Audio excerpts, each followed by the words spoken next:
coming to you live from the Sound System Studios, Dallas, Texas. Take me out to the ball game. Take me out with the crowd. Come after me! I'm a man! I'm 40! I don't care if I never get... Holy cow! Baby water! Baby water!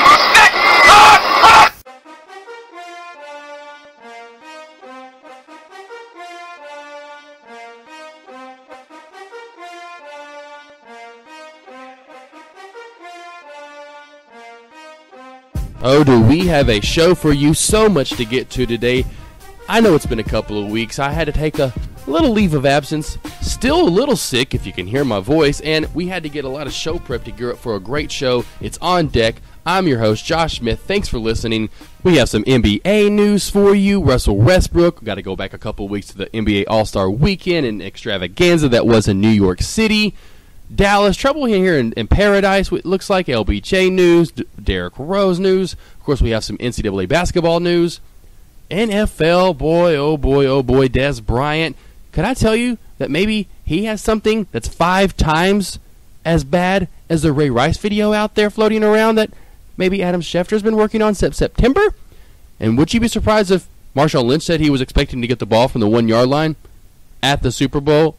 Also, baseball news. Spring training has arrived upon us, and stories of the week certainly have got a few of those to round out this episode of On Deck.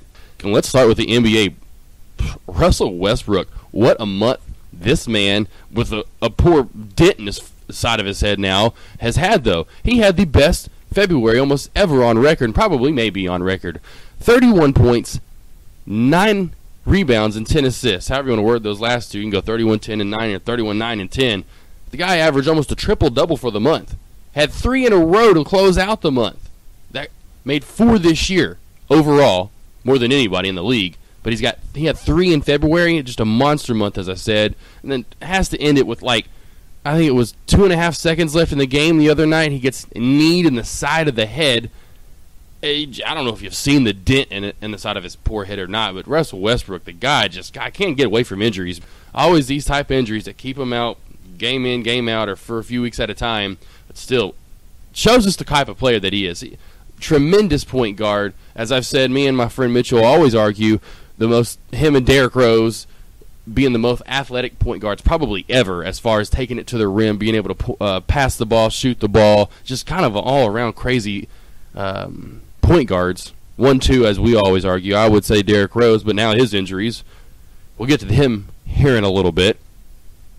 But a fabulous month for Russell Westbrook. Of course, he had the All-Star game where he just breaks through. He has a record there, sets a record for 27 points in the first half. Almost breaks the record for most points in the All-Star game, which we'll get and kind of talk about the All-Star game in a minute. But still, a great month for him. Unfortunately, does have the injury, sets him back once again. Friday night, gets knee in the side of the head, literally with 2.5 seconds left to go in the game against the Trailblazers. Separates the eye socket from the sinus. It's called the zygomatic arch bone. It's just crazy looking. Almost something you'd see like in a video game or something. Anyway, he had successful surgery. They'll address it to exactly for too long. Exactly how long he'll be out, they'll further evaluation later on this week. But Russell Westbrook, wow, got to give it up for that man. There's my round of applause for you, sir. Back to the All-Star game. Let's get to it. The New York City weekend that was. All-Star game that was going on, the SNL 40, Westminster Dog Show, Fashion Week. Boy, was it a weekend for anyone that was around New York City on Valentine's Day. And speaking of SNL 40, getting into it a bit, I'm sure some people wanted to see some skits more than others. I certainly did. We wanted to see more out of Eddie Murphy. That weird, I don't even know what you'd want to call that, just moment, of course. We thought he was going to, literally, Chris Rock, the announcement and the tease for him to come out was longer than Eddie Murphy was even on the stage. So, anyway, and then Adam Sandler wanted to see a little bit more of him, didn't get it, but then the Californians was a pretty good skit, but too many people and just random people were like, what are they? They don't have too much to do with SNL. I know they're popular now, but that just kind of went on, but luckily closed out with a great kiss from Bradley Cooper and Betty White, of course. But it had its moments here and there, and of course just bringing back all the different people. It was certainly a great night to be remembered for SNL. See if they can last another 10 years. I'm sure they live to get to 50, but they're just slowly but surely. It seems like that cast dwindles but dwindles. I mean, you start with the early years from Belushi, of course, Chevy Chase and Bill Murray, and then bringing in all the different guys they brought in the 80s. Of course, Eddie Murphy, Dana Carvey, all the different guys. I mean, you go through them on and on and on. I can name them all. Then, of course, the 90s and the cast they had in the 90s with Sandler, Mike Myers, Chris Rock, and how he's broke out afterwards. Of course, Chris Farley. And that led on to the next cast with the Will Ferrells of the world. No, I'm known leaving out a ton of people. But my gosh, David Spade in there between, before that. But then, of course, the Will Ferrells, the Tina Feys, Amy Poehler's, Anna Gasteir's, the Molly Shannons, all those great cast members after that led to Daryl Hammond, of course, leaving out tons of names, as I said. Like I said, on and on, how they kept even going after Tina Fey, even to Amy Poehler, Jason Sudeikis, Jimmy Fallon, of course, in there, Seth Meyers, but now it's just slowly dwindling. And then you see the people who even wrote for it throughout the years, and it's just astonishing. They've had a great run, so hopefully this cast can carry on for the next 10 years, and they can find those hidden talents that they had. And sometimes these players that weren't so big at the beginning, like Chris Rock, you were like, oh, okay, and then next thing you know, he's huge. There are a lot of those type guys that they had that were kind of big, and they tried to go out and be a movie star and didn't make it. But more have really, really shined than maybe, of course, a lot didn't shine. Of course, there was that list as well. No one knew who the writer was, but listed the 141 cast members of all time in order, and that got a just terrible review in itself. But a great weekend in New York to the All-Star Game after my little entertainment biz. Of course, the dog show and the fashion week, but the All-Star Game, and that was a great, actually, weekend. Patrick Beverly, University of Arkansas. Got to give shout out right there to my love, University of Arkansas. Didn't many people see him coming out of Arkansas after his second year. He wanted to get out and go pro. Wasn't liking his term here in Arkansas. Didn't really want to transfer. So let's go pro. Went overseas, made his way back to in the NBA, and that was really made himself a name really there in Houston. He was up for the trade talks maybe for right around the trade rumors. They didn't let him go. So they like Patrick Beverly. He plays for cheap and plays really hard for cheap. Point being, he won the skills challenge. He got behind in the semifinals and the finals. Got behind. Next thing you know, he wins the thing. He was actually a replacement for John Wall. Really was great to see Patrick Beverly win the skills challenge, and the three-point shootout was great. Really good. All 20 points in the first round coming from Kyrie Irving, Klay Thompson, and Stephen Curry. All three of them got 20-plus in the first round. I mean, they were lighting it up. Then Seth Curry in the final round goes off for 27 and just obliterates the crowd, and he wins the three-point contest. Going to the dunk contest, which this year actually really didn't have a lot of hype. Unfortunately, was actually one of the best ones in years. My gosh, Levine was one of the best dunkers I've seen in quite a while. Of course, Oladipo, who had predicted a winner, knew Levine was going to give him some competition with, Mason Plumlee out there. Not bad for a 6'10 guy, but come on, let's get him off the court. It was Oladipo versus Levine. We had Oladipo with a reverse 360 card come out with a 50 right off the bat. It was a really nice-looking dunk. Then you go through the legs, up and under for Levine, and he scores a 50 as well. So now we're going, and he brings out the Space Jam music, the Jordan jersey, Quad City DJs come out, get the crowd into it. So it's certainly something for they had to get something going for the dunk contest. It, like I said, wasn't really pumped up, wasn't really highly criticized or publicized, not really big names in it. You only have 4 people in it. I mean, that's not many people. So Levine really comes through. He had a lob behind the back for another 50. He had a 45 in there in his last dunk. Off the stanchion through the legs, which was just, and it was really deep off the stanchion. It wasn't like where the guys do it off the side of the backboard, the really thin part of the backboard. He off the stanchion, the thing that holds up the goal. The guy threw it up off of it. It's one of some guy, I don't know if it was his teammate or another NBA player. He catches it from that far to the side, gets it, goes through his legs, and slams it. So he really had a great night. Great three-point contest, as I said before that, and the slam dunk contest. I was actually impressed with. Then, of course, you get to the All-Star Game, and it's the same All-Star Game as it seems like it's been for the last 30 years. No defense, a bunch of passing, guys walking around for a lot of the time, slamming. So many three-pointers in this game. I think it was 48 three-point shots that were taken in this game. I don't know if it was 48 three-point shots taken or made. That's the record. Most points ever scored. 321, so you get the point. No defense, really, and a lot of shooting it up and a lot of throwing it up, whether it's they're throwing it up to another teammate or they're throwing it up to the goal. West got out early. It seems like a team, as always, gets out early. One team's got to come back. Well, West gets out early this year, gets up like, I forgot exactly what it was, 20 points somewhere around there. East comes back with like a 25-12 run or somewhere around there to end the half. It's 83-82 going into halftime. And as always, it kind of comes a little bit more of a defensive game, a little more, we want to win this for whatever reason. There's nothing to it. As in, at least in the MLB, I think it's still kind of goofy, though, but at least in the MLB, the winner of the All-Star game gets home field in the World Series. So there is some meaning behind it. That was a second-half bout, as I said. Still final score, back and forth throughout. 163-158. The West wins. Once I said, 2 records broken once again. 321 points scored, broke last year's record of 318. Total points combined of both teams. And the 48 3-point shots just obliterated last year's record of 30. Westbrook was the MVP, as I stated earlier. 41 points to add to his tremendous February month. Record is 42 by Wilt Chamberlain. And the only other to score 40 in the game was my man, Michael Jordan, with 40. There you go. There's your All-Star Weekend roundup, which it was a weekend to be. I certainly had fun watching it. More fun than in past years, it seems, except for just an SNL night. On Sunday night, I had to tape the All-Star game because I knew it was going to be exactly what it was. Leads us to more talk in the NBA. Come on, Derrick Rose. This poor guy can't avoid an injury. He seriously, if I should have come up with some kind of joke analogy saying, but he can't literally, as in he can't catch a cold. The dude cannot stay away from an injury. Cannot. Second consecutive season that he's tore his meniscus in his right knee, his medial meniscus in his right knee. He did it in November of 2013. That's a 2013-14 season. Well, now it's a 2014-15 season, and he's about halfway, a little over, obviously halfway through it, and does it again. Well, he chose it to fix it in November of 2013. He went ahead and fixed it, repaired it fully, so that, of course, prolonged the recovery. That's why he was out almost the whole he was out the whole year. Thus missing a lot of you miss a lot more time. Well, this time he didn't want to miss time. He's only going to miss 4 to 6 weeks, and he had it fixed, where they take it out, or, they pretty much take out what is damaged or all of it out. It depends on how bad it is. So Derrick Rose, the poor guy, cannot get away from an injury. See what he's like when he gets back.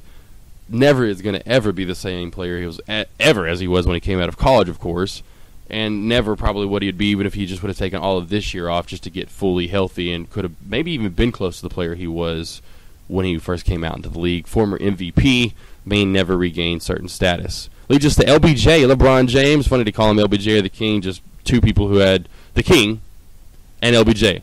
It's two people, when you say both those names, you would never think of LeBron James, but those are both his nicknames. So, great win earlier, or late last week, I guess I should say, with them taking on the Warriors, beating the Warriors, 110-99. James had 42, 11 rebounds. Stephen Curry was nowhere to be seen after the first quarter. He had 12 points in the first, 18 total in the game, so only 6 points in the next 3 quarters. Not very good. So James in that game watched a lot of it, took over, looked like what a lot of people want him to do. Yeah, okay, we understand you want to be a passive player. You think first before, you don't want to score first. Well, I'm sorry, when you're the best player, I'm sorry, you are the best player in the world, most likely the best aggressor to the basket, one of the best scorers in the game. You're the one that needs to take over. You're the best scorer. Did you just hear me? None of this. Kyrie Irving, yes, pretty good. Kevin Love, yes, probably both of them in the top 10 to 15 in the league, maybe 20. You're number one. You're number one. Why would you want to pass when you're... So that's what he did in the game against the Warriors. He took over. Thus, they won. Took over in the fourth, they won. 12 points, as I said once again, from Stephen Curry in the first quarter, nothing throughout the rest, had 18 in the end. Which leads me now to this stat. This is fourth game James had ever, fourth game ever, with 40 points, 10 rebounds, and 5 assists. He had 40, obviously had 42 points, 11 rebounds. I forgot what exactly, 7 assists I think he had the other night. But anyway, it was his fourth game ever with 40, 10, and 5. Well, let me let you know how many people are in front of him. Oh, it's only one person, the one person that he's obviously ever compared to, and the one person that I've always said, why is this even a comparison? Because it's not. Michael Jordan has 8. Next person is Larry Bird and LeBron James with 4. Number 3 on the list, I guess now 4 because there's 2 people tied at second, would be Charles Barkley. He has 3. So Charles Barkley has 3. Larry Bird and LeBron James have 4. Michael Jordan has 8. So we'll see if he can maybe get 4 more in his tenure in the NBA. Which leads us now to the next game he has last night, or yesterday, I should say, early in the mid-afternoon, against the Houston Rockets. Both teams down a player. Kyrie Irving's out for the Cavs. And, of course, Dwight Howard has been out for the Rockets. So they're down both an all-star. Well, fourth quarter comeback is not enough for the Cavs. They took them in overtime. I think they outscored them in the fourth quarter 24-16. So 16 points from the Houston Rockets in the fourth quarter. That's pretty terrible. Pretty terrible. Going to overtime. LeBron can't do anything. Let me tell you how many shots LeBron missed yesterday. Well, he took 35 from the field and he took 12 from the free throw line. So he took a total of 47 attempts overall. You know how many missed? 28 of them. 28 shots LeBron missed yesterday. 15 of 35 from the field, 4 of 12 from the line. Had a chance to tie the game, missed both free throws. That's what I think I had the chance actually to take the lead, missed both of them. They were down 1. Anyway, so let's end the comparison is my point. Fourth quarter was not enough. 28 missed shots. End of story. And especially being 3 of 11. 3 of 11 from the free throw line. Not 4 from 12. It was 3 of 11 from the free throw line. Still 8 attempts. I knew he had 8 missed free throw shots. That's terrible. 3 of 11 from the line. I'm sure he's tired. They're on the road trip. We'll give him that. Let's see what they can do. Hopefully they can. Let's see what the playoffs. We'll see what they do. That also, one last topic of LeBron, and it's the recruiting LeBron's son, LBJ Jr., LeBron Jr. Keeps kind of made a deal of this in the past couple of weeks about recruiting this player and how he thinks it should be a violation. But it is allowed per NCAA rules and laws, whatever you call it. It is allowed. Examples here. One of the ones that first come to my mind was Michael Avery. If you remember this back in 2008, one of the first ones that you can remember this happening to when recruiting was really starting to get huge. It's been in the process and slowly and still evolving and getting bigger and bigger. But former Kentucky coach Billy Gillispie, remember how he offered a guy, and I think he was in 8th grade, Michael Avery, 2008. Marquette has a player right now. His name's Matt Carolino. He reportedly was recruited from Arizona. He had an offer from Arizona in elementary school. And UConn, everyone knows who Ryan Boatright is. Of course, their star last year during the big run with Shabazz Napier, and the NCAA madness that they had created last year. Well, anyway, Ryan Boatright, he committed to USC, actually, when he was in high school. Or actually, before he was in high school. So 8th grade, somewhere in there, I read reports of. So there's 3 players that you can look up right now that were certainly offered. So LeBron, if they're going to get offered, your son, you know your son's going to get offered. Especially, here's the kicker. Guess what? You're the one putting out posts on Twitter about your son. You're posting stuff. You're tweeting stuff. So people can actually see this. So now they're getting shots. Oh, you're giving people video highlights of your son. So you're feeding to this madness, LeBron, just so you know. LeBron, seriously, give it up. Trades all over on trade day. So many trades I can't even go over them all. Of course, Heat, the biggest one, Heat acquire Goran Dragic, however you want to say it, Dragic, get him from the Sun in a 3-team deal. Gorhan and his brother, it was like a Gorhan-Zorhan deal. Gorhan and Zorhan, Dragic, go Miami. The Suns get Danny Granger and John Salmons and 2 first-round picks from the Heat. And the Pelicans somehow in this deal, trading a player here and there, they get Norris Cole, guard, Justin Hamilton, and Sean Williams, people you pretty much have never heard of. So all kinds of trades going on. Reggie Jackson, Oklahoma City dishes him out. Pistons and Utah Jazz and another huge trade. So point being, Oklahoma City trying to make a run for the playoffs. They're there teetering around that 6, 7, 8 mark. I think the last tech they are actually at 9, right around that 9 mark in the Western Conference, trying to get in to the Western Conference playoff race. And they're, of course, they're in the race, but I should say into the playoffs, period. And of course, you got your main man, Kevin Durant, hurt, and then your super main man, as of late, Russell Westbrook, now gets kneed in the side of the head and has a dent. So, especially around this area, I know everyone in the Dallas area loves Dallas, but me being from Arkansas, OKC's really had a rising in this area lately. So hopefully all goes well for OKC.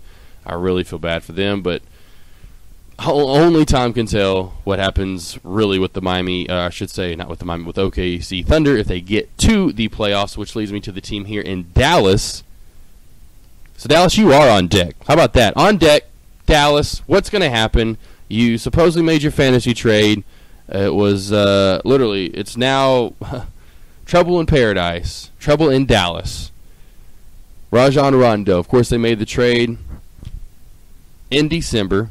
They made this trade a while back. This is another trade. So they could get a little bit better overall. They needed someone to lead this team, and they thought this was the player and that was going to pretty much set them in the right course. Of course, Amari Stoudemire, he's going to join the team, so we'll really see how this starts to evolve in the next weeks to come. But Rajon Rondo, if you didn't see this last Tuesday, him and Rick Carlisle got onto it on the court big time. I was actually there to see this. Very, very crazy. Just being that I was right there on the sideline, it was just to hear them yelling at each other. I'm not going to cuss here on mine. I guess I kid. It's a podcast. But the F-bomb was dropped. More F-bombs were dropped. More any cuss word, and them yelling at each other. Luckily, it was nothing racial, and there was no racial profanity going on. But it was just, they weren't seeing eye to eye. Haven't seen eye to eye. 25 games Rajon Rondo has been with the Dallas Mavericks. Let me tell you a stat. You'd think they'd be better than this. I'd tell you that. 9 points, 6 assists. And the other key stat that sticks out, 3 turnovers a game. 2.9, so it's 3. That's 3 a game. 9 assists, or I should say 9 points. You would think 9 assists. 9 points, 6 assists, and 3 turnovers per game is what you're averaging in 25 since you've been here. Obviously, the chemistry isn't right. They were shouting on the court. Set him the rest of the game. That was with 8 minutes to go in the third quarter. And that was what it was. He ignored a play. Carlisle called a play. Rajon literally didn't even hardly look at him. Went down the court so that you could tell started up with something obviously other than what Carlisle wanted. Carlisle immediately yelled, called timeout, then goes out on the court because you can then, and just drills Rajon. They're going back and forth. And Rajon, of course, goes to the bench or yelling back and forth. This last sentence literally goes into, after the game, into the locker room. Oh, they were yelling. We were back there. You couldn't get verbally what they were saying, really. You kind of heard it, but you could hear them. It was bad. So they suspended him for a game afterward. That's how they dealt with it. So we'll see how this continues to unfold. Like I said, with Amari coming on, Stoudemire here now, that is their savior. They think, of course, first. And I've, of course, being down here and interviewing certain people, certain analysts, certain reporters, you get to feel that was their setup the whole time this season. Rajon Rondo picking him up because they knew Celtics were going to win a deal with him, and everyone knew the Knicks were trying and have been trying to get rid of Amari. They did, and that was the other person the Mavericks had been eyeing all season. Secure up someone in the front court and the back court with your man Dirt, and now you've got another chance to make a run at the playoffs because they know the West this year, they're banged up. There's really not a number one team. The Warriors look to be that team, but can they get it done? They're young. Can they go out and get that first ring? So the Mavericks could be, that's what they see here. Dallas all year long could see themselves being last year's Spurs. No, of course, the Spurs are a team that have been together for a while. They meant the old veteran team that could come in, get it done when it needed to get done. So we'll see how things fold here with Rick Carlisle and Rajon Rondo. They are on deck, and we'll see exactly how they handle things here in literally the weeks to come. On deck now, NCAA basketball talk. Whew! Kentucky on fire. Arkansas beat them, I think, 4 of the last 5 times they played them. They swept them last year. They had a home and home. They beat them there, and they beat them in Fayetteville. Let me tell you this little stat I found out before the game I saw. Arkansas had the country's largest margin between home and road winning percentages since the 2011-2012 season.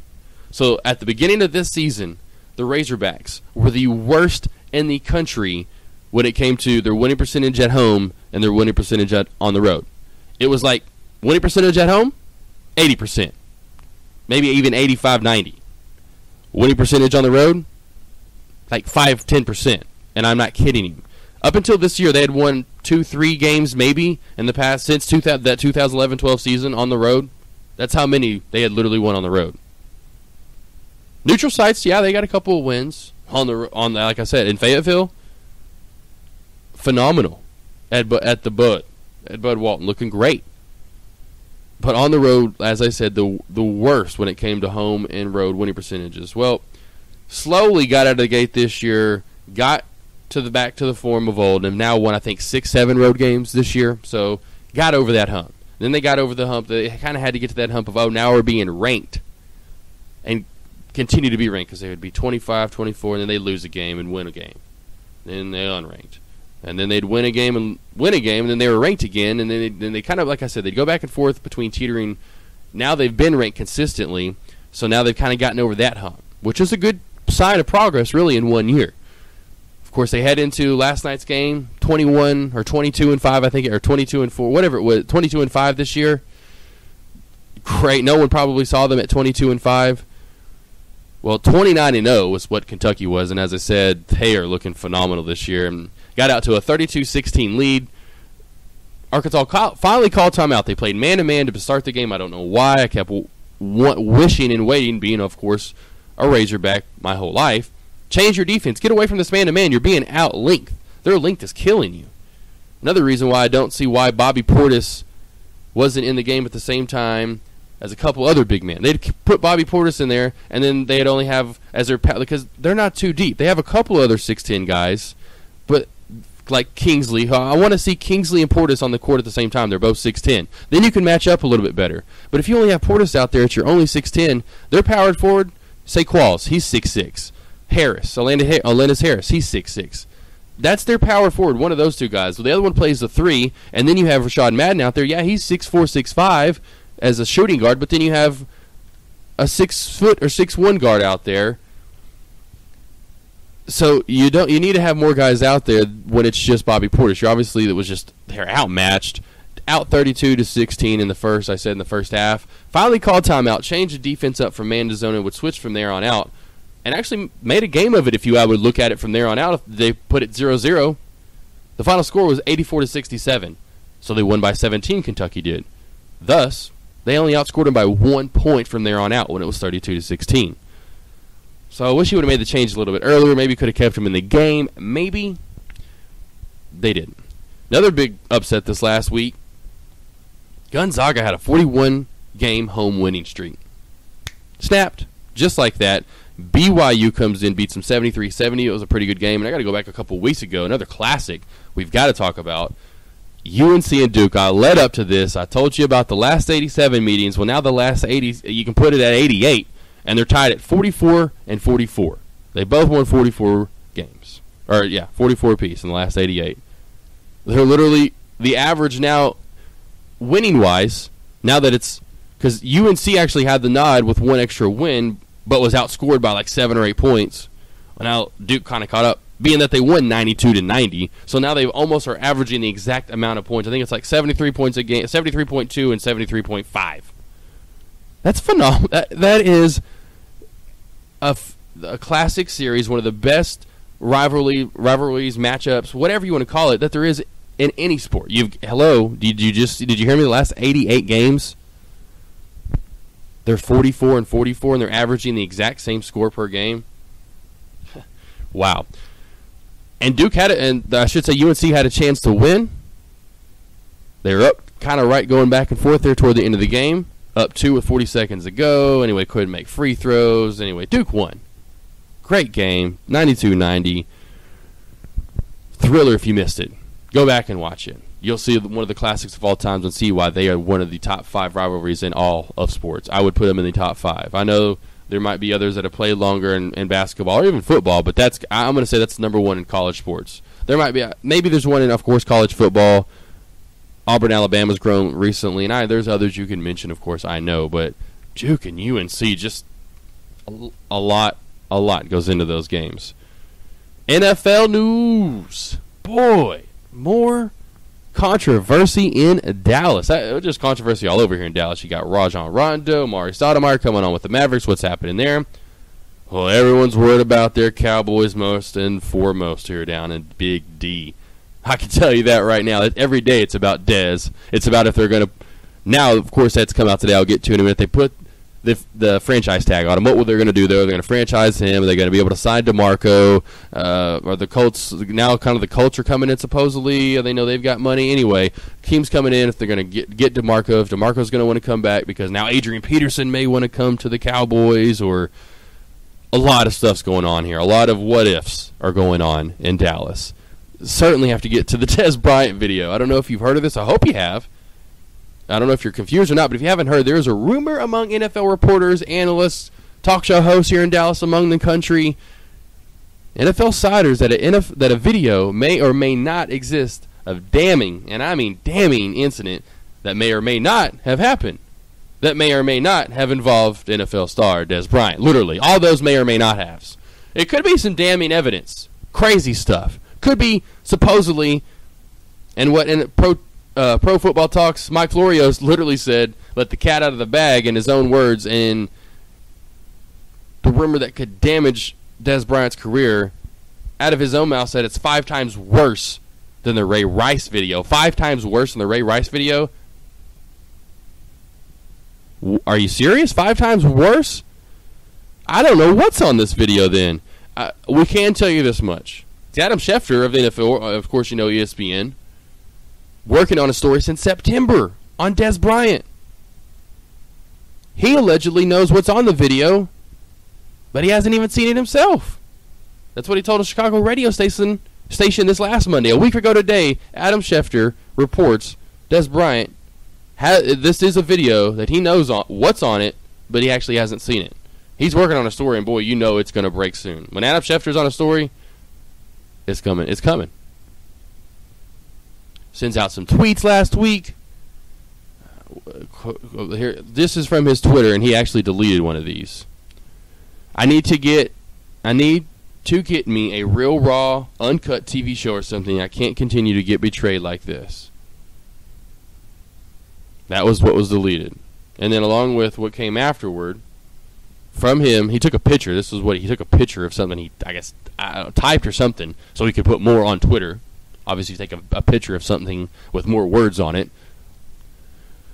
Just quit with the BS. ... It's clear as day what's going on. ... I might need to get a exclusive interview about my past or my life these past 5 years, since the world is destined to know ... I used to let people take advantage of my life. Now that I'm no longer allowing that to happen, it seems to be a problem ... I'm not ashamed of none of my past incidents because of what's made me who I am today. Make of it what you will. Let me break it down real quick. According to the police report, what we do know. Someone called the police after they saw a black man dragging a black female from a white Mercedes-Benz registered to Dez Bryant and into another car. When a security guard went to check on a reported disturbance, no one was there except the white Mercedes-Benz registered to Bryant, with the door open and a child's toy on the ground, according to the police report. A few minutes later, a black Cadillac Escalade, driven by 2 black men, and also registered to Bryant, parked next to the white Mercedes. The 2 men in the black Cadillac told the police that Bryant's girlfriend, Miss Nash, asked them to pick her up in her white Mercedes. Soon after Bryant and Nash drove up, Nash told the police that she had gotten in a fight with someone else named Alex Pinson, then got into a car with him, left her car, and told one of the men in the black Cadillac to go pick it up.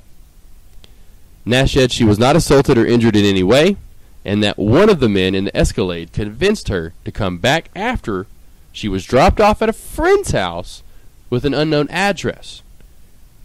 She said she called Bryant to pick her up. Now we don't seriously, no, we don't completely understand. I mean, literally, that's what they say, and I don't say. I literally, yeah. Do you understand what's going on? I don't. I have no idea what's going on. They're trying to make stuff. Literally, that's the other thing. There's supposedly screenshots of the video that they're sending off to all exclusive reporters all throughout, all kinds of people, all the media outlets of the screenshots. It's pretty much getting the highest bidder, and that's who's going to win. Of course, Deadspin, I've seen this. They're pretty much saying, hey, we don't know if there is anything or isn't anything, but we want something. Give me some money. So a lot going on and surrounding this story. Love to see how this plays out in the coming weeks. It's only a rumor as of now. Supposedly there is a tape. Supposedly it's going to get released soon. We'll see. Another big topic in the NFL. How about AP, Adrian Peterson? Well, he's trying to make a comeback, and so a judge says so as well. Oh, Doty. Oh, Dotty Doty. Well, on last Thursday, he overturned the NFL arbitrator Harold Henderson's denial of Peterson's appeal, clearing the way for Peterson for a possible reinstatement, which is just goofy because this is only going to last till like April 15th, this suspension. Wasn't going to last that long. So are they really going to fight over this next couple of weeks? I should say the NFL. They could. They have come out and appealed it. I don't know why. They need to just go ahead and take the loss. They've already had him out for 6+ months away from the whole entire facility, the field. They pocketed over $4 million of his game checks. There's no point to let this go out anymore, especially when it was over April 15th. That's a little over a month away. 5-6 weeks, you're going to literally let it go. I understand what he did. For whatever reason, this has gotten more publicity than they need it to have. They don't need it to have any more publicity. This needs to go. Squash it. Let it go. Let him come back to the league. Let him do something good. Tell him, okay. Tell him. Go have a meeting with him. Say, anyway, okay, you can come back. Here's what you need to do. Let's go. Start doing stuff to make him look better. Get him the play 60 stuff like that, so on and so forth. AP though, let's see if he gets back in the league soon. Hopefully, and that's the thing. Who's going to go after him? Minnesota. They can release him if they want to. They have to. I think it was like March 10th to deal him or not deal him. There is a lot riding on the table. They let players go, though, disgruntled players in the past. As AP's already said in the last month or so that he wants to be traded and wants to go to Dallas. So then that leads Dallas to what do we do with DeMarco Murray? Of course, they let Randy Moss go, the Minnesota Vikings did back in 2005. Culpepper the next year. Percy Harvin, they let him go in 2012. So he could be the next player in the line that they just say, hey, okay, we're just tired. You don't want to deal with him. But he is by far one of the best players in the league. He's due like $15 million against the cap next year. We'll see what happens. On deck, Peyton Manning. What'd I tell you about this? Peyton Manning, contract. You've made $250 million in career. You need a contract restructuring, my friend, and that is what's going on in Denver. And hopefully by the end of this week, that is the rumored report that it's already, and it's not even a report, it is the report, not a rumored report, it is the report. Deal will be done this week. They've already been underway with the new contract talks late last weekend or this weekend. I've already been calling this for 2 weeks, and I hear NFL or ESPN analysts, well, he doesn't need to take more money and all the. I don't care that he's still the top. I know he is the top NFL player in the league, but can we go back and none of them mention this? Do you not remember they mentioned Tom Brady? But how about when John Elway did this actually in his last year and literally made no money? I wish that's why they'd bring that up. John Elway pretty much played for free in his last year in the NFL. Restructured it twice so he could sign more players. Peyton Manning, you made $250 million in career just from salary alone. You make around $10 million a year annually in endorsements. You add each one of those in, you have made an extra $150 to $200 million off the field. Not counting the 230 plus you've made on the field. Peyton, you could seriously play for free next year, I would imagine, and still be financially support your own self. See what happens in Denver. I can't wait to see how much he restructures this for, what he ends up making, what he only goes against the cap. I hope it's somewhere in the ballpark of at least 5 to 10 less mil, and I know that does seem like a lot, but people, he's made 200. That's the point. He's Peyton Manning too. He's one of those guys you're going to see. Oh, he's got a gambling problem. He's used up all that money, and if he's had 230 plus another 150. You know what that is, people? That's $400+ million around there. I'd say about $400 million this guy has probably made on and off the field since he's been in the league. At least $350 million this guy's cashed into his pocket and bank accounts. Yeah, he's due for a pay cut if he wants to win another Super Bowl. If that's the ultimate prize there in Denver and for himself, so they can sign more players. which thus leads us to this free agent world we are getting into. Right now, it's the world and age of franchise tags, and that's the day we are at right now. Dez Bryant franchise tag today by Dallas. What that means, which today at 3 o'clock, pretty much right now as I'm doing this show, Bryant roughly is going to guarantee himself $13 million next year. The Cowboys will not use the exclusive franchise tag on Bryant, which means the team would have to give up the 2 first-round picks if Dallas chooses not to match an offer sheet. Pretty much means he's going to stay in Dallas. They're trying to get a long-term deal done. They, for some reason, can't seem to get one, especially now with this rumor going on with the video. You would imagine Jerry, as much as he's got his hands on the video. If there is a video down here in Dallas and he knows what's on it, and maybe that's been the talks of why maybe he isn't being signed to a long-term deal, because they can't count on him. It's these off-the-field issues. What's he going to do? It was his mom 2 or 3 years ago. Now it's this. Ooh. Man. Leads us to the next guy, Ndamukong Suh. Detroit Lions say, no, sir, we will not franchise tag you. He was going to actually, literally almost going to go up against the cap around $27 million next year. Because doing so, he would have cost them that much money. They want to see what they can do and maybe restructuring a long-term deal before March 10th. And if not, he's up for any other team in the highest bidder. But free agency, as I said, does begin on March 10th. That's when he will be a free agent to sign with another team if the Lions can't agree to a long-term deal. Another player with controversy, more on the field really than off the field. He's literally, I've looked this up, over $400,000 in fines he's cost himself, which doesn't cost the Lions, but doesn't look really great for the Lions. But you're giving up most likely what's going to be the highest paid player in the NFL if someone does give him a long-term deal and has the money to do so. So, Detroit, you are on deck with your decision and what you can do with Ndamukong Suh, and I am so glad to see him. I knew I was going to get to this. Just mentioning Peyton, of course, the Broncos have placed a franchise tag on Demaryius Thomas, which that was most likely who they were going to place the franchise tag on and sign, for the time being, Julius Thomas to a long-term deal. Because here's what happens. If you go ahead and sign Demaryius Thomas to the franchise tag, you place the franchise tag on him, they want to see if they can't negotiate a long-term deal in the next couple of weeks. Elway said he could see a scenario where Thomas got the franchise tag and then the two sides reached an agreement at some point after the free agency begins on March 10th when the contracts started to come in. So he'll be due to figure somewhere in almost the $13 million mark next year. And with the Broncos filed the paperwork to the league, it's expected Thomas will get the because that's why. If you get the exclusive, you can't sign him to another deal. But if you get the non-exclusive, that's why the Cowboys did the same thing to Dez Bryant. You get the non-exclusive so you can re-sign him to a longer deal later on. You put the exclusive on him, and that's it. Boom, it's the franchise tag, and that's it. That also means Thomas could solicit offers from other teams, seeing what they could get for highest offers. The Broncos would then have the right to match. Well, if he does receive an offer, it means potentially Thomas would have a high enough contract big enough to deter Denver, which a tall order is pretty much that's not going to happen either. He will stay in Denver, and send the Broncos its next 2 first-round picks. So that's the thing. Yeah, you can go out and get Thomas, but you got to give us not only give him that crazy contract that we have to, we'll be able to match him to and offer him, but you have to give us your next 2 first-round picks.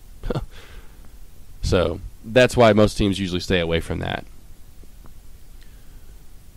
Marshawn Lynch was expecting to get the ball? Really? In the Super Bowl? Did you know that? Marshawn Lynch was supposed to get the ball in the Super Bowl. I bet you did not know that. Yeah, I told a report this last week that he thought from the 1-yard line he was going to get the ball. Didn't know exactly what happened there. Of course, got the ball on the first down play. Got him to the 1-yard line. And he said, to be honest with you, I would be lying if I didn't tell you that I was expecting the ball. Yes, I was expecting the ball. But in life, these things happen. Like I told the reporter after the game, it's a team sport. So that's funny that he finally comes out. He's not a man of many words, but he finally comes out. But I'm in Turkey. It's funny he does this interview. He says, but now game is over, and now I'm in Turkey. But yeah, he finally comes out and says he had full confidence in his teammates to execute the plan, but if he had to do it again, and he said he thought he had to do it at the time, he would have ran the ball. Said, yes, I would have. So thought he was going to get the ball, but did not get the ball at the 1 yard line when he thought he was going to. So it's kind of funny that he comes out and says that. And that's also another player that's pending retirement, actually. He's kind of released over the past month. Is he or is he not going to retire? And they're wanting him to come back in Seattle. And, of course, they have no word in Seattle because he doesn't talk much, and that's what they've said. And it's kind of the funny story. So see what happens with Marshawn Lynch in Seattle. Spring training, that is what's on deck in baseball. How about that? Be able to talk about baseball now. It's coming up. I got about 35, 40 days away from opening day. The one big news and the headline coming out of all spring training, well, of course, Alex Rodriguez is not going to be in the starting lineup or participating in the first spring game. Girardi came out and said that won't play in this Yankee spring opener. But how about Josh Hamilton? Unfortunate, sad story. Suffered a drug relapse, I guess, in the past month with cocaine and alcohol. Was in a wreck earlier this month. And I don't know if that's what led to it. Or I should say he wasn't in a wreck. He underwent shoulder surgery earlier this month and was expected to be out till May. And I don't know if that's what had him relapse, but it was reported on this last Thursday, and it involved, like I said, alcohol and a one-time use of cocaine. And when Hamilton realized the drug test, which happens about 3 times a week, would most certainly come out positive, he actually reported it himself, which is a great step, obviously, and not just letting it happen and have the whole ordeal come upon him and knowing that it was going to happen. He actually went and confessed pretty much, saying, hey, I messed up. This is going to come back positive. Of course, he's had the well-documented history of substance abuse. When he was in the minors, he was suspended from February 2004 to June 2006. Made his way back and looked great multiple times, obviously, winning the MVP in 2010. And actually had relapses in 2009 and 2012, but bounced back in between both times and made trips to the World Series with the Texas Rangers. And like I said, won the MVP in one of those bounce-back years. Then signed the 5-year, $125 million deal with the Angels in the 2012 season, or right before it, I should say. And has played okay, not lived up to those numbers, as that's what always happens, it seems like, in the major leagues of baseball lately. You sign them to a big deal, and they just don't seem to come through completely what they were doing before. I don't know if it's I want to come, of course, the announcer's curse, if it's the big deal curse, the Madden cover curse. I don't know. Josh Hamilton, though, we wish you the best. Certainly, sir. Make it a fast recovery. We hope to see you soon. Leads us to our stories of the week. Mayweather-Pacquiao. Been waiting for what? Seems like 10, 15 years for this? Oh, whatever it's been. 3, 4, at least 5 years for this. Yes, 5 years at least we've been waiting for this. Well, now finally on May 2nd at the MGM Grand in Las Vegas, we will get it. And I will actually be out there that week. Had plans to fly out there the week before. We're going to see Daniel Tosh 0.0, if you know who I'm talking about. Yes, I'm going to be out there. I'm going to stay for the whole week, and I'll be out there that next weekend. It'll be like the Super Bowl. I doubt I'll get a ticket. I doubt I'll actually be able to go, but just to say I was in town for the fight and to see the hype and the craziness that goes along with it will be phenomenal. I cannot wait. Cannot wait. For the fight itself, I could wait. I waited. I waited 5 years. So I guess I could have waited and just never seen it. But it won't be what it could have been. Still be a great fight. Won't be what it could have been. Another great story. I don't know if you heard about this last week or not either. Tiger Woods getting called out by journeyman professional golfer who now is giving lessons in caddying. Told a radio interview last week that Tiger Woods has actually been suspended from the PGA. Have you heard about this one? To claim that the tour and Woods actually both deny. But Dan Olsen, that's the guy's name, he's 48. Last played on the tour in 2011, actually in the PGA Championship. Somehow made the cut for it. Told 7:30 a.m. the game in Lansing, Michigan on Friday that I heard he's on a month suspension. It's kind of a strong witness. It's a credible person who is telling me this. And then all of a sudden he comes back on Monday, a week ago, today, telling ESPN Michael Collins it was only my opinion. Actually, that was today. Yeah, that's what I thought. Today. Finally backed off of it. That's what I said. This was Friday when this happened. This was last Friday. And Monday, now he comes out telling ESPN's Michael Collins, who's reported for ESPN and for the golf and used to caddy, actually, that's only my opinion, that I'm backing off. Everything I said on the radio interview was only my opinion and not based on first-hand knowledge or facts. That's what he told ESPN.com. I want to make a full retraction into everything I said to Tiger radio interview, and I apologize to Tiger Phil. Well, I guess he's talking about Phil Mickelson in it, which I didn't hear the whole interview. Tim Fincham in the PGA Tour. Tim Fincham is a commissioner. Let me just tell you about this guy. Exactly what all he said. What he's retracting. Last played on the full season on PGA Tour 2004, just so you know. Here's what he said. It's not just testosterone, or it's not testosterone, but it's something else. That's what he told the station last Friday. I think when it's all said and done, he's going to surpass Lance Armstrong with infamy. He's going to pass Lance Armstrong? Are you serious? And what all he's lied about? I'm sorry. I still give Lance Armstrong a little bit of a pass. I know he lied about it, but my God, did you see what all cancers he got over and what all he had, the 3 cancers he had at the same time? It wasn't like he was like, I'm just getting... No, he's getting over quite a bit of cancer. What he had to overcome. I give him a pass. I'm sorry he lied so long and what he won. I don't care. The fact that he overcame what he came and won 7 in a row? Well, like, that's phenomenal. Crazy, really. I don't know if what he was doing was giving him an edge. I think he was still slowly trying to recover and give his body to be 100%. Maybe it was at 130% because he kept giving his body so much he could go longer and faster than everyone else. But, hey, did you see the cancers he had? I'm sorry, I'm just giving him a pass because if I had those cancers, I would just be like, hey, I'm right there with you, bub. Anyway. Also, let me tell you about this one. A cheater ball he's talking about. He also talked about Woods using a cheater ball, referring to Nike golf balls that he plays with, and those allegations were more potentially damaging than a suspension, is what he said. I'll be looked at as some crazy F and nobody making accusations about Tiger when it all looks back, he said today. Actually, this is another thing he's retracting. So who knows what all... he said the truth whatsoever to these claims, or there's no truth. We categorically deny these allegations. This is from a PGA Tour official. Nike's also come out to deny the claims about the balls. But he also says about the balls that he's the only one that gets to use them. But Nike's come out and everyone, even the tours, come out and said, hello, if he's taking performance-enhancing drugs or if he's using a ball, well, we would know about it because he's tested just like everyone else. If he failed a test for anything, we would know. If he failed a ball test, because they, just like in the NFL, whatever, they test balls. Every sport, they test the ball to make sure it's good to go. But how about this guy coming out and saying Tiger's using a cheater ball and claiming he's using performance-enhancing drugs, PEDs? Whew. Strong allegations, Mr. Olsen, if I may say so myself.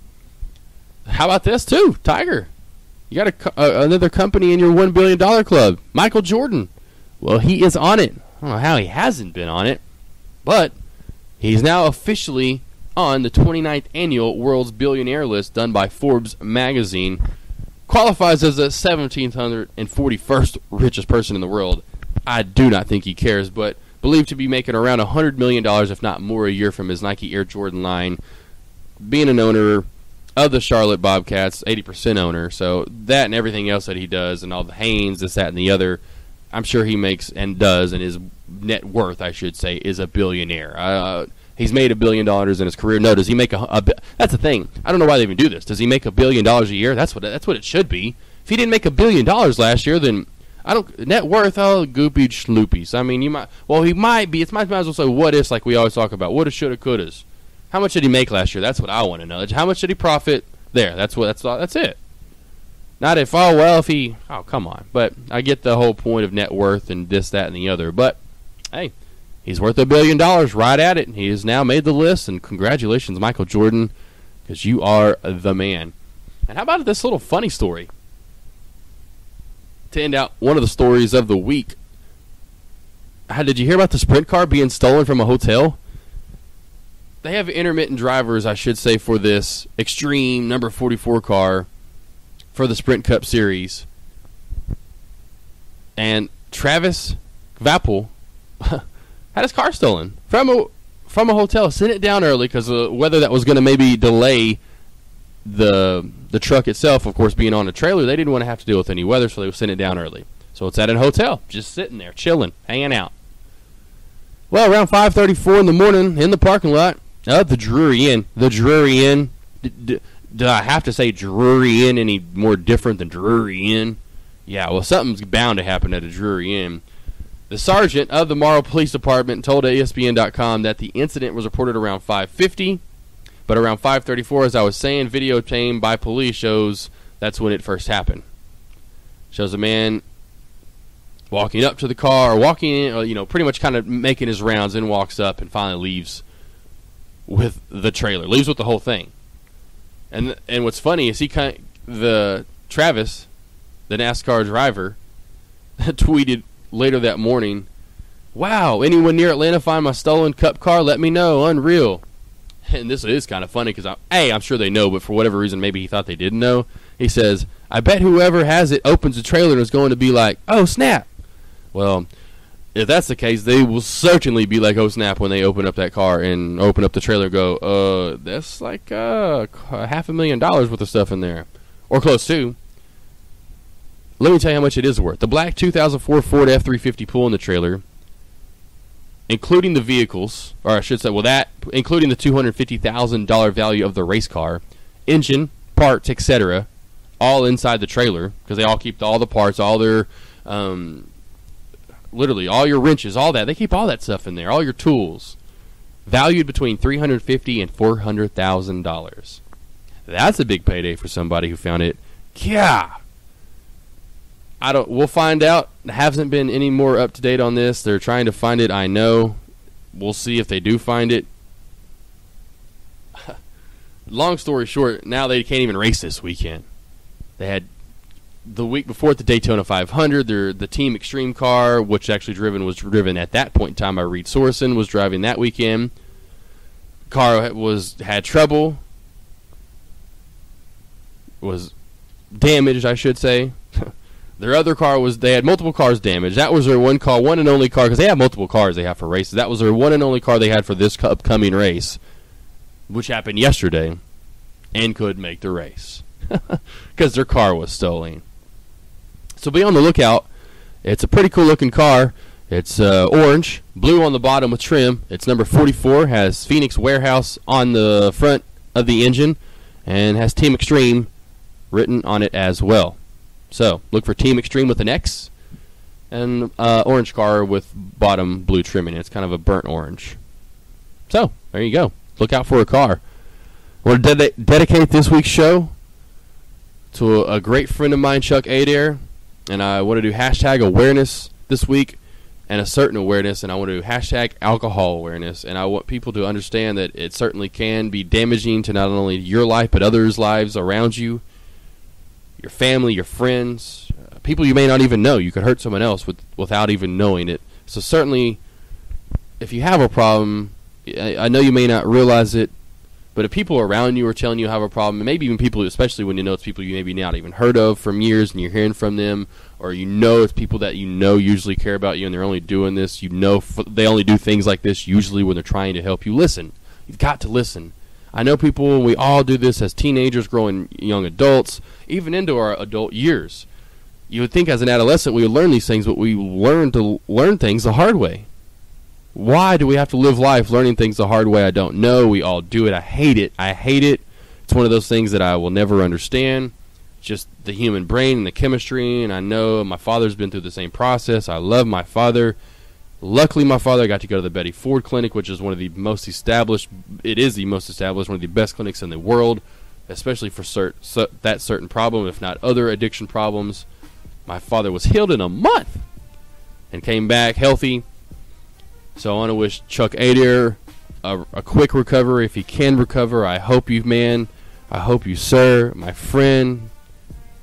I love you. So this one certainly goes out to Chuck Adair, a close friend of mine, and anyone dealing with any addiction. Please get help, certainly alcohol. And there's certainly many other things to be addicted to in this world. I know that one this week has touched me deeply, as one of my friends now has fallen deep to alcohol. So get help if you need help. Understand when you do need it. Sorry to end this show with such a sad topic. Just got bad and sad news today, so I had to let that know that, hey, Chuck, this show's for you, my man. I miss you, I love you, and I hope to see and talk to you soon. Everyone else, thanks for listening. Give me your feedback. Let me know what else you want to hear or talk about. Always going to talk about the latest upbreaking and outgoing and news, late breaking, trying to say as many different ways as I could. Stories going on Also, big things going on in the entertainment world I'll talk about if something crazy happens. Other than that, that's on deck. Don't forget to check me out on Twitter, Joshua A. Smith 7.